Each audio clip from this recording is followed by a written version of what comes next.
Bueno, Isa, este es lo que vimos la última clase que no viniste, de segmentos, ondas, intervalos, y es lo más importante que necesitas saber de cada uno de ellos y lo que nos explicó Carlos. Entonces, primero vamos con la onda P. La onda P siempre tiene que tener 4 criterios, y es: 1. La onda P tiene que ser simétrica. Siempre tiene que ir a favor o en los rangos de 0 a 90 grados. O sea, que obligatoriamente tiene que ser positiva en D2 y tiene que ser negativa en ABR. D1 también puede ser. Ahora, siempre tiene que ir antes de un QRS. ¿Y por qué? Pues desde el concepto fisiológico sabemos que la onda P es la despolarización inicial que se hace el nodo sinusal para después hacer un nodo auriculoventricular. Bueno, y tiene, por decirlo así, una especie de gabela, y tiene que tener máximo 3 cuadros de alto o máximo 3 cuadros de ancho. ¿A qué me refiero? O sea, que tiene que ser, en cierta manera, o sea, puede ser o 3 cuadros más altico o 3 cuadros más ancho, pero tiene que ser simétrica y tiene que ir antes de cada QRS. Listo. Ahora, el segmento PR. Del segmento PR no se necesita mucho, pues no se habla mucho. Lo que nosotros sí sabemos es que el segmento PR es básicamente el delay que se obtiene desde la despolarización auricular hasta la parte ventricular. Y eso básicamente que se traduce al español, que a medida que nosotros hacemos ejercicio, formamos taquicardia, el segmento PR se termina disminuyendo. ¿Por qué? Por el simple hecho de que la taquicardia aumenta esta despolarización y por ende hay mucho menor distancia entre este delay que se está haciendo de la despolarización auricular, de después la despolarización ventricular, que es QRS. Listo. Ahora, ¿qué es lo importante de acá? El intervalo PR. O sea, desde donde empezamos la onda P hasta donde empieza QRS. ¿Qué es lo importante? Tiene que durar de 0,12 a máximo 0,20 segundos. Entonces eso es algo muy importante. Listo. Ahora vamos con el QRS. El QRS tiene un mínimo de vuelta, un mínimo de duración, 0,06 segundos hasta 1, hasta 0,1. Después de eso ya esto es un QR muy lento, significa que no está despolarizando bien todo lo que tiene que ver con los ventrículos y no tiene la suficiente velocidad. Ahora, el voltaje está directamente correlacionado a la fuerza de contracción que tiene el ventrículo. Si el voltaje es muy pequeño, es muy peligroso. Entonces, el voltaje depende de qué plano estemos. Si estemos en plano frontal, que es ABL, ABR, ABF, D1, D2, D3, vamos a tener ciertas características.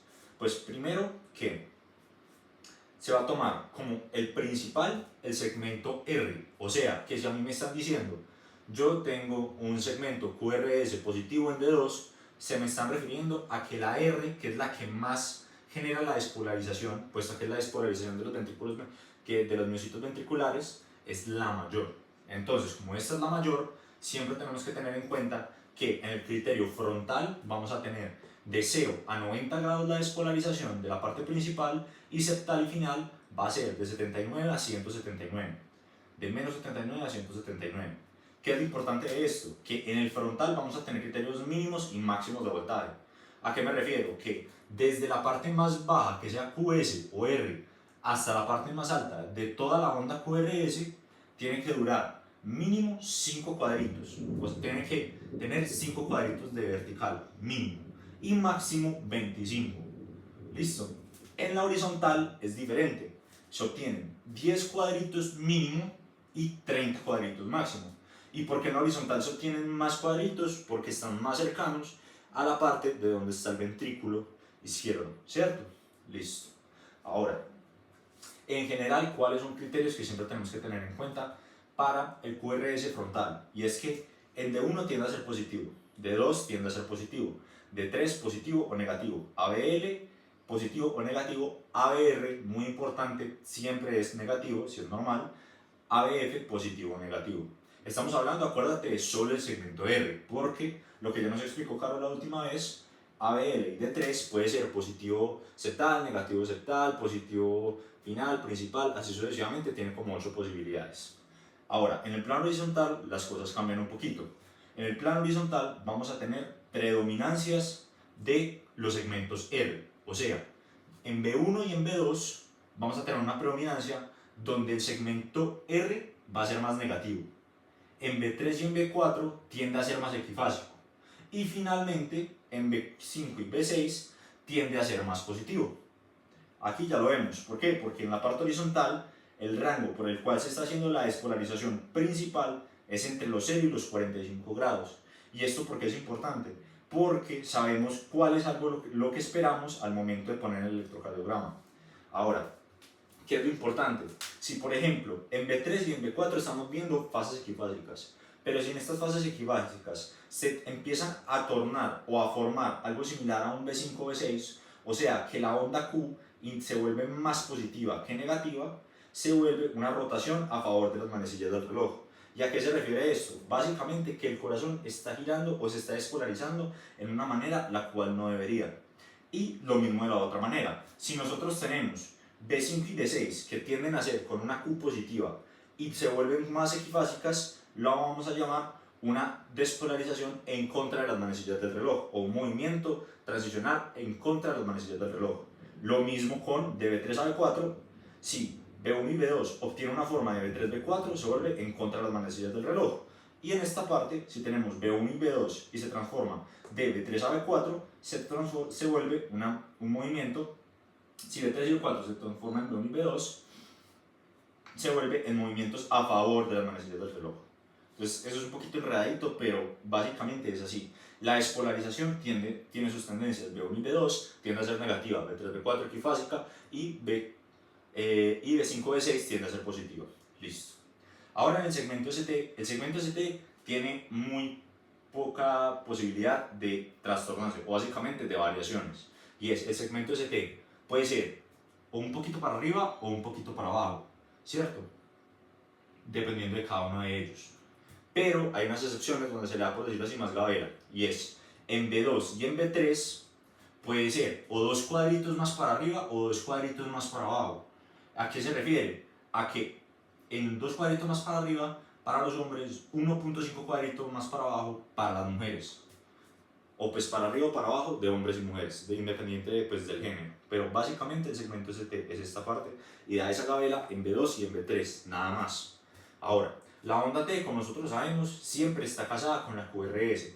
O sea, que la onda que QRS se despolariza y onda T tiene que ir con QRS. O sea, que si el QRS es negativo, la onda T es negativa. Si QRS es positivo, onda T positiva. Así sucesivamente.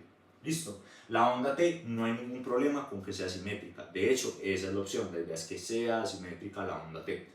De resto, tiene que durar máximo dos cuadritos para hacer una adecuada repolarización de todo lo que está sucediendo. Ahora, la repolarización de los ventrículos se da es por la onda T como tal. El segmento ST es una espera. Listo. Ahora, vamos a ver acá.